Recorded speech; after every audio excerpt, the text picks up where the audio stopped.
Әйел жүрегінің кілті. Ер кісінің Алла алдындағы дәрежесі әйеліне деген қарым-қатынасына қарап бағаланады. Себебі сендердің ең жақсыларың әйеліне жұмсақ болғандарың деген Алла елшісі. Біл, әйеліңнің бетіне күліп қарау садақа.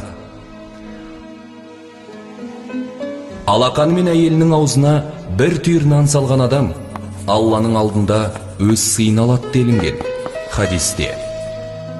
Сондықтан әйеліңнің аузына өз қолыңмен тамақ салып, еркелетіп, әлпештеп тұр.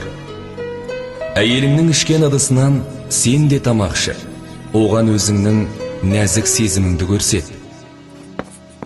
Алла елшісі Айша намыз ішкен ыдыстан Айшаның еріне тиген жерінен шетім болған. Жарыңның етегіне басыңды қойып көзілуді әдетке айналдыр. Онымен қалжыңдасып ойна, әрі оны күлдіретін оқиғалар айт. Пайғамбарымыз саллаллаху алейхи уассалам Айша намызбен жүгіріп жарысатын болған. Алла елшісі өзінің киімін өзі жамапты кетін, әрі қой сауатын болған. Оның алдында хош естенуге тырыс, және ол үшін сәнденіп киін. Атақты сахаба Ибн Аббас, мен әйелімнің мен үшін әдемленгенін жақсы көретінім секілді, өзімді де ол үшін сәндегенді ұнатам деген. Әйеліңді еркелетуді, ол ұнататын лақап аттармен атауды әдет ет. Оның кейбір кемшіліктерін байқамауға тырыс. Егер әйелің жылап қалса, оның көз жасын өз қолыңмен сүртіп жұбат. Егер тамағы дәмді болса, мақтауды ұмытпа. Ал егер ұнамаса, үндеме. Ол сенің назарыңа түсуді қалайды.